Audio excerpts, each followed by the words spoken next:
just my type podcast.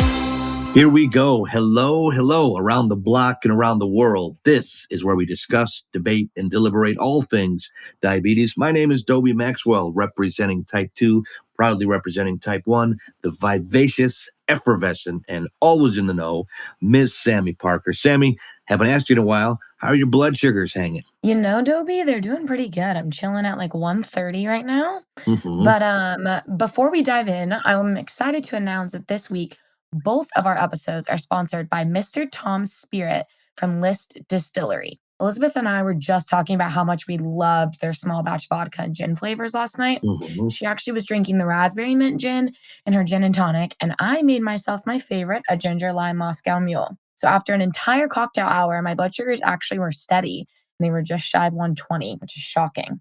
And I know you don't drink Dobie, but today that's our topic of discussion. So I guess we better get the ball rolling.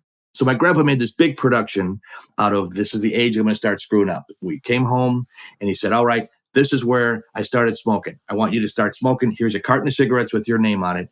So I don't want to smoke. He goes, very good. We have one more stop. Get back in the car. We went to this bar that he was a dispatcher of garbage trucks in the city of Milwaukee, and all the garbage truck drivers went there to drink on the job. And he had to go and catch the drivers. He said, okay, set up at the bar. I want one big one, a big boomba. That's what's called in Milwaukee. A big beer is called a boomba. Yeah. Boomba for me, boomba for my grandson. Going to get him drunk for the first time. Gramps, what are you doing? He goes, well, this is the age I started drinking. I went behind my dad's back. He didn't know about it. You're going to do it in front of me. I'm going to get you your first drunk and I'm going to buy it. After that, you have to pay for it yourself.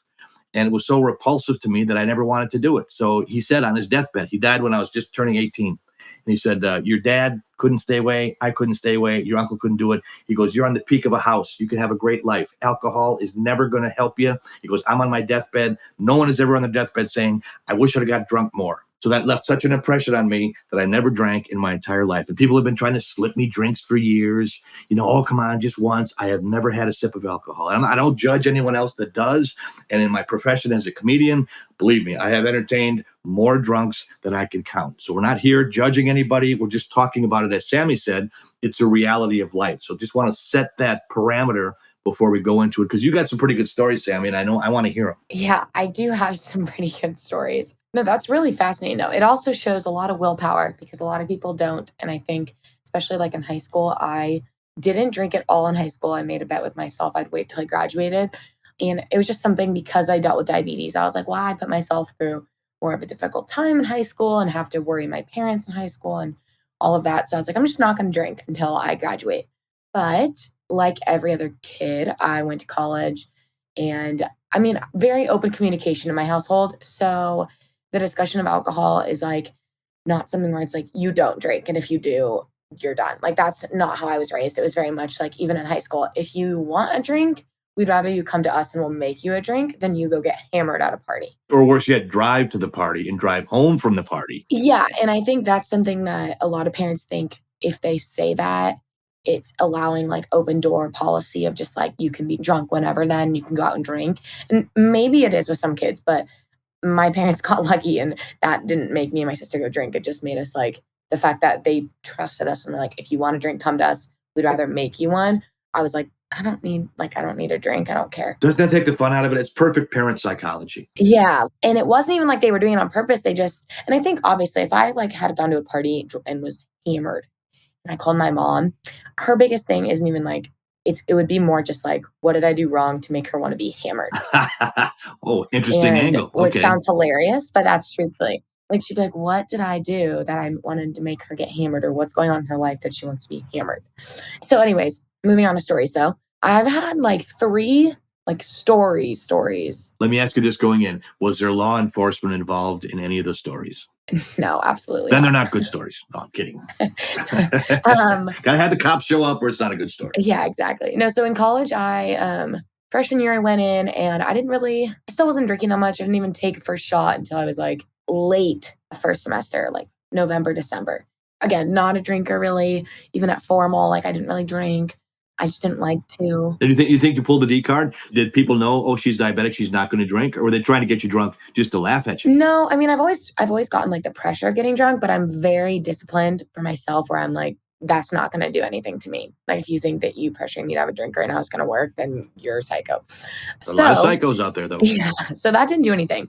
But then second semester rolled around and I started drinking a little, but again, like never had been drunk, like at most 2-3 drinks. And that was like max. Went abroad in summer with my one of my best friends, Erica, and her now boyfriend. And we like, again, we weren't even huge drinkers abroad. Like literally we must have drank a total of 4 times abroad. I'm going to stop because we have listeners all over the world, and it's different in cultures around the world, alcohol. Now, I grew up in Milwaukee, a lot of Germans there. There is a law in Milwaukee, Wisconsin. If you are, I believe it's 12 years old with your parents in a restaurant, your parents can order a beer with dinner, with a meal for you, and it's legal. Yeah, that's crazy to me. It's wild because obviously here it's 21 and abroad it was like 16, 17, 18. So, oh yeah, no, I'm saying Italy, a lot of places, it's just part of the culture. No, totally. So I was like, even abroad, we didn't really drink. Then I came back and I was at school for my sophomore year while everybody else normally at Pepperdine, you go abroad for sophomore year, but I didn't really have a desire to the full year. So I stayed back. And that was definitely like the first couple times I was like, okay, I'm pretty buzzed, pretty feeling myself, right? But I still knew like, okay, you have to be mindful. Like you are dealing with diabetes. You have to make sure you're able to like, by the time you go to bed, like you need to be alive and like checking your blood sugar and knowing what's going on. And that was kind of always like almost like my benchmark. Like if you're not brushing your teeth before you go to bed, then you had one drink too many. Like I should be brushing my teeth knowing what my blood sugar is. That's a good point. How about this one too? How many songs in karaoke that you sing?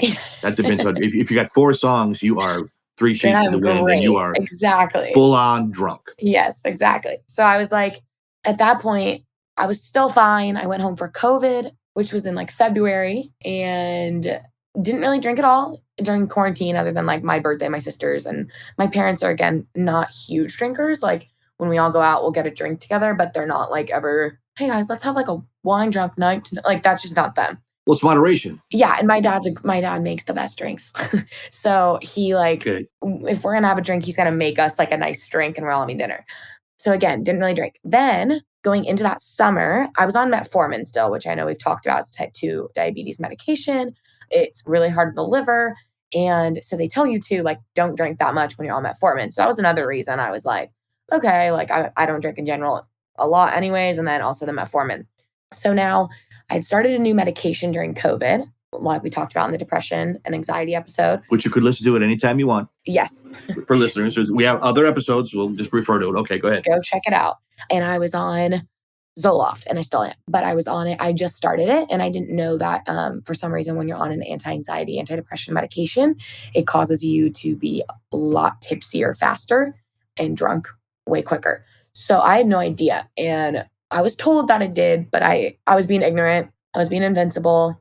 I was like, no, it doesn't. Like, I'd be fine. So you're at karaoke singing your 4th song. So I'm at a friend's house, and we were all hanging out. My best friend Kendall was with me. And we had like 2 margaritas. I didn't have anything in it, like no agave, no sugar, nothing. It was just what I would normally drink: tequila, lime juice, and like soda water. And I had like a couple of those. And then for some reason, it just hit me really hard. And again, it was my first time drinking since being on the medication. Like I was locked in COVID, and then I got to finally hang out with like a couple friends. And I was just like, Sure. So I drank. I got very drunk, tipsy fast. And then I remember one of the people I was with. Did you have food? Did you have food with it? I did have food. Yeah, that's what was weird. I ended up somehow, just remember drinking a glass of Chardonnay, which white wine. And I was going south real quick after that. And I just remember having like a little bit of an anxiety attack where I like started freaking out. And I was like, I need you guys to call my mom. I need you guys to call my mom and dad. Like, I need you to call my mom and dad. And it was just 4 of us. And Kendall, my best friend, was like, okay, like I'll call Sherry right away. I was fine. Like I wasn't throwing up. I wasn't whatever. I just had never been that drunk before, and was like I had been at school, but I had a lot of adrenaline.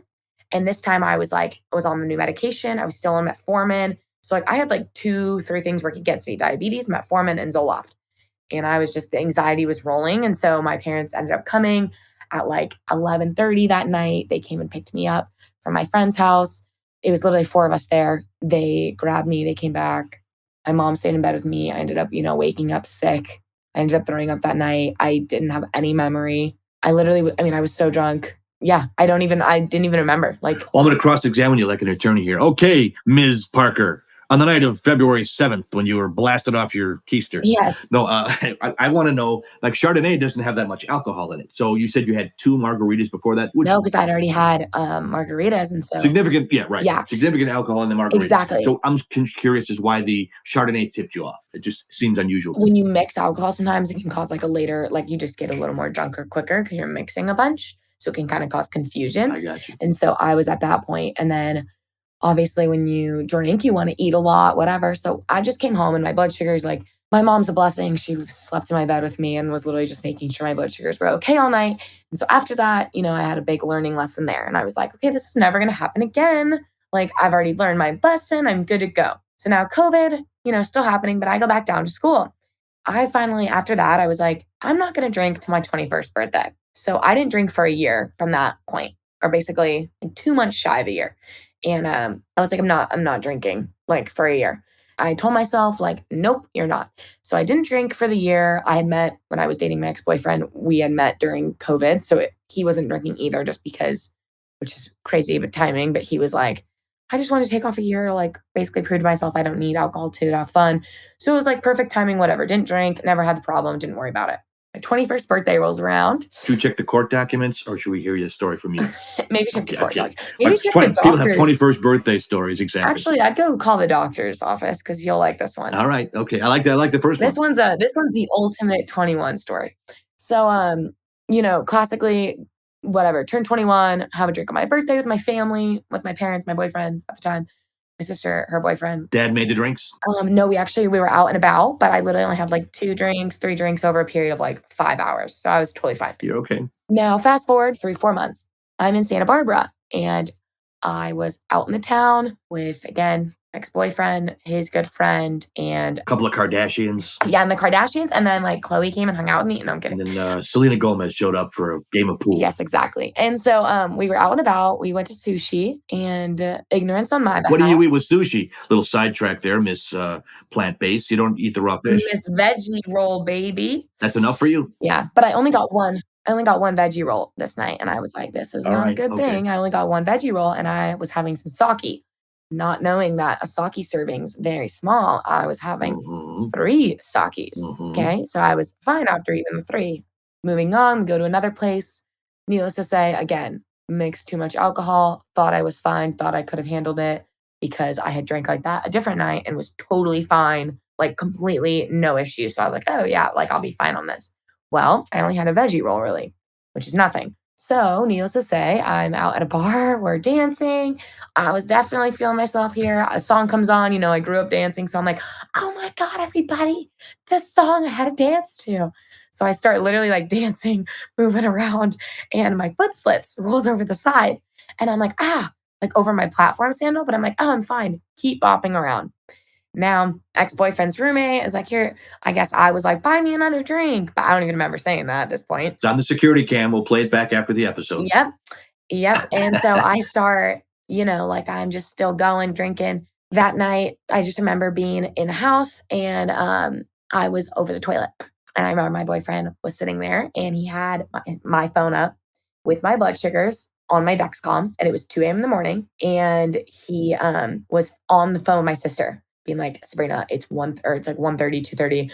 Her blood sugars are stable. They're staying at 110 all night. She's throwing up right now. She's getting it out, but she's been throwing up for like an hour or 2. She's okay. I'm just going to stay awake and watch her blood sugars. So now my poor sister, her boyfriend, now fiance, woo woo, congratulations, Sabrina and Jeremy. And then my ex-boyfriend are all over there watching my blood sugars, like staring at them. He stayed awake till 3 a.m. And I wake up in the morning, my blood sugars, of course, stay at 110 all night. Which, Dobie, that's very rare if you're throwing up and you drink alcohol. I'm saying you're driving the porcelain bus, you're doing all kinds of things to your body, and your sugars are stable. And it was like God was watching over, and everybody's like, Sabrina was like, you little biatch, because she's like, are you kidding me that the one night that you drank a ton, I ended up having great blood sugar staying 110, and I swear. I'm like, that's a fluke. We'll do that every night then. Drink till, We'll explain in the next part 2 of this series of why that normally they drop low, but this was shocking. So I wake up in the morning, I'm still in my clothes from last night, not looking too hot with my throw up, in a couple different areas.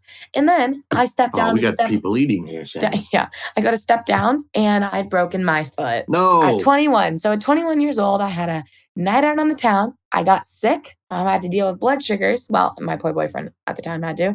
And then I break my foot and I'm in a boot for 8 to 12 weeks after. Hold that thought. Sami's conclusion of this exciting story is going to happen in just a minute. She's Sami Parker. My name is Dobie Maxwell. This is Just My Type, the Diabetes Podcast. The end of the story coming right up. Stay with us. Hey everyone, it's Sami here, and I'm stoked to say I get to enjoy the party just as much as everyone else thanks to my discovery of Mr. Tom's List Distillery. They have 100% sugar and gluten-free spirits, such as vodka and gin, meaning I can choose any drink to match any vibe. I know what you're thinking, aren't all spirits sugar-free? Well, actually, no. If you're looking for some fun flavors, they often come with a major spike in cost in blood sugars. Not Mr. Tom's though. I can enjoy their naturally infused small batch gin and vodka flavors. Make my very own Moscow Mule with their ginger lime flavor just the way I like it. Now with these premium spirits, I don't have to compromise my health or the safety of others to have a good time. And cheers to the weekend with my friends. So cheers, grab a drink, and join me at the party all summer long with Mr. Tom's Spirits at www.listdistillery.com. The Diabetes app is an online community platform that was created to help people living with diabetes find support and information in one spot. On the Diabetes app, you can join groups and connect with other people all over the world and find tips that actually make a difference. And now, while you're using the app, you can collect points and earn rewards. Wait, you're confusing me. What do you mean? What I mean is the Diabetes app now gives you points anytime you like, comment, or post. You can collect these points and exchange them for rewards. We're talking promo codes, accessories, and more free gifts. Whoa, I like the sound of that. So you're saying I can earn free rewards just for doing what I already do? That's exactly what I'm saying. Keep using the Diabetes app, connect with others, find tips, and get rewarded for doing so. We are back. Sami Parker is sharing her story of 21. A lot of people have exciting 21st birthday parties. It's called 21 and Fun, Dobie. 21 and Fun. I was on stage doing comedy on my 21st birthday, and people were trying to get me drunk, but I didn't. But yours is much more fascinating because you have broken bones involved. You have ex-boyfriends watching your blood sugar, your 135, and it's stable the whole time. Now, please finish. I want to hear how this ends. Yeah, so I mean, let's just say this. My mom, for those of you that know my mom, this was like her worst nightmare. Go check out the episode. Yeah, this is like her worst nightmare to ever have happened because she's like, oh my gosh. I couldn't even tell her that I got sick. I just had to tell her that I broke my foot because I was definitely tipsy and dancing, which was the truth. But then I didn't want to worry her. But I mean, it was a tough go, like bone broken in pieces on the outside, like bad. I learned major learning curve. Needed to realize like, hey, you're not invincible. You're on Zoloft. I'm not on metformin anymore. But I was like, you need to like understand and know like that just can't happen. Like it just can't happen anymore. And I put not only myself in danger, obviously with blood sugars, but if Adam, my ex-boyfriend, wasn't there, then I would have been like, I mean, that could have been really bad. Well, you're doing some dancing if you break your foot. What is it? The booty shake? What's the one? It definitely, I was dropping it hot. Dropping it hot? Dropping it like it's hot? Yeah. And then, so basically that happened. And, after that I was like, okay. And then I went to my formal, and this is my last big story. I went to formal and I was having a YOLO moment. You only live once. I was like, you know what? Last semester of college, baby, let's go. Like, what? Who cares? I'm fine. I'm not going to drink that much. Well, I was totally fine, actually. I mean, I was drunk, but I was very fine. And then, I'm over there thinking, oh my God, you literally learned your lesson in this last summer. Like, how are you like this again? What's wrong? Like, why did you drink the 3-4 drinks? You should have just stopped.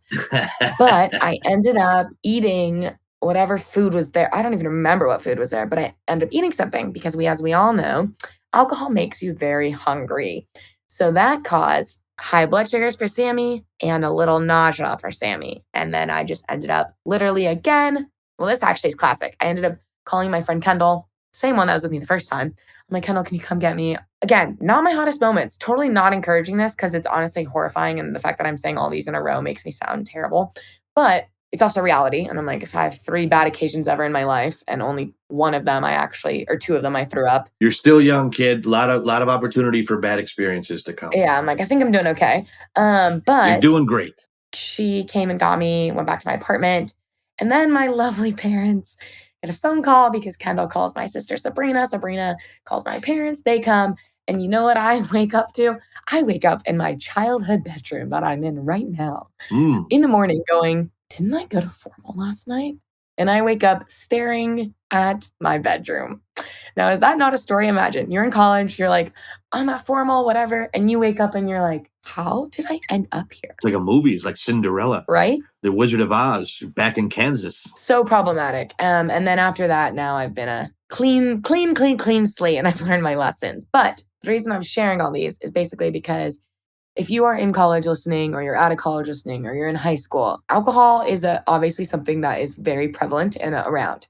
And there's no beating around it. Accidents happen. I think I would get hard on myself because I was like, as a diabetic, like I should know better and like I shouldn't have done that and that wasn't cool. And you also get frustrated because you're like, why can't I have fun like every other college kid? And like if they get drunk and they fall asleep, even if they don't throw up, they're just drunk and they go to bed. They can go to bed and that's fine. But like, no, you can't. Yeah, puking and breaking your foot. That's fun. I'm kidding. No, I'm looking not at that, I'm Dobie. being funny, but I'm not, because you look at it, and I know it's as a kid. When is a kid first exposed to alcohol? 10, 11, 12, 13. It's pretty young, I would say. Usually it's in your parents' house. You sneak it. I've seen it. I've been around kids that have done it. And I just think it looks fun. But to me, I'm sure it doesn't taste good. And you hear all these nasty stories. So it's okay, I think, to experiment. Yeah. And people are going to do that. But know that it's not as cool as people, make it out to be. I'm glad my grandpa said, hey, I'm going to get you drunk. And it's like, I didn't want to do it. So yeah. And I think that's what's interesting is like, for me, even though I've had like my 3 stories, which is so funny because it's like all my friends have had stories, but yet because they're not diabetic, they're not talked about because it's like, oh yeah, she was drunk and went to bed, whatever. But like me, it was like, oh my God, Samantha's drunk. We need to call her parents. We need to call her sister. We need to make sure everybody knows because her blood sugars, something could happen, which thank God for that. And thank God for them and being so aware and smart and intelligent about it. But it's difficult because you are like, why do I feel like everything I'm doing is so amplified and analyzed? And another kid in college, like they have 4 drinks and they just go to bed and they. It's the D card being played on you is what it is. Yes. And now let me again, disclaimer, we don't claim to be doctors. No. But Sammy, now if someone is listening and they want to have moderation, they want to drink maybe at a party, what would you recommend as someone that is of that age group? You're a lot closer than I am. To be honest, I would go for the clean cut drinking. So a tequila soda with lime juice, no sugary drinks. We'll explain in the next part 2, as to why, but no sugary drinks. Honestly, beer, it's just carbohydrates. So unless you want to worry about taking insulin and then having a blood sugar drop. But yeah, I'm mostly like which sounds funny being like, I'm a hard alcohol girl, but I am more of a tequila girl because tequila is actually the only antidepressant like alcohol. Like all the rest are technically depressant alcohols. And I think it's the most clean. So tequila's medication. Is it the worm in the tequila? Actually, I have a funny story. I have a girl who told me before, yeah, sometimes I have stubborn highs and I literally have a stubborn high. So she's like, I normally will just take a shot and then I work out. And we'll explain in part 2 as to why she's saying that and why that could work. Not recommending that, not telling anybody to go take a shot before they go to the gym. But it was funny. She said that and I was like, that's actually really entertaining. She's like, I just had to take a shot to get my body moving. Well, and I think to me, what I find as an outsider to see it. Now, you mentioned it. Okay, your dad makes you delicious drinks and you drink it one at dinner and you maybe catch a little light-headed. I don't want to say buzz, but maybe, you feel good. Alcohol that I've been around as a performer, these people drink until they can't stand up. They don't have one cocktail. They drink until they need to call an ambulance. It's just like, why do that to yourself? Like if I'm saying these are 3 times I've had and they're like big times, you would never see me going out to a restaurant and just getting hammered at the restaurant.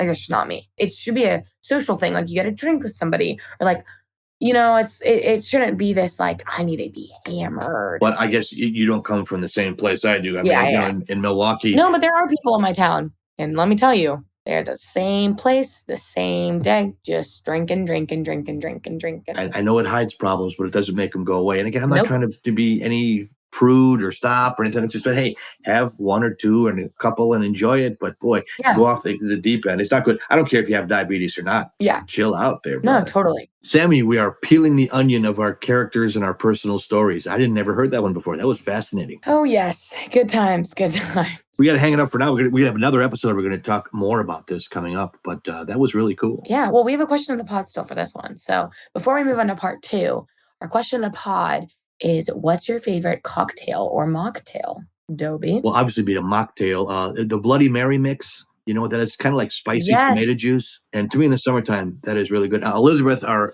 producer extraordinaire, is from Canada. And she said there's a drink there called the Caesar. Now, where I Caesar. come from, Caesar is a salad dressing. But she said it's got Same. clam juice in it. So you got to be drunk to drink clam juice on purpose. But apparently they do in Canada. Yeah. One of the many things that makes them unique. That's pretty tough. My favorite cocktail is definitely like a skinny margarita, no agave, just some fresh squeezed lime juice, tequila. Now I've seen some margaritas that I've seen. It looks like a Slurpee or a slushy. And those, my friend, are called terrible margarita. No, I'm kidding. They're just called margaritas diabetics stay away from. But the sugar count's got to be through the roof. Yeah, I would say you go right in the ambulance with a coma. Yeah, exactly. But guys, you can review, rate, subscribe, and please give us a 5-star rating so that we can get the diabetes community together and up and going and to talk about these unspoken conversations. And you can find us on Instagram, Twitter, and TikTok at justmytypepod_, Facebook at justmytypepod, and our hashtag justmytypepod. But again, answer the question, what's your favorite cocktail or mocktail? And respond and comment to us what it is. And maybe we'll make a list of all the cocktails and mocktails that you guys like. So when we do live appearances, we can have somebody mix. Maybe Elizabeth could get a bar staff going, mix up one of those clam juice thingies for us to drink. So thanks to everybody for listening. Please reach out. We'd love to hear from you. We are human beings, cracked, flawed, and dented like everybody else. We just want to get together and give you a hug. Thanks for listening. Sami, let's put a cherry on the sundae for one more episode. All right, guys. Say la vie, baby. This is the Just My Type podcast.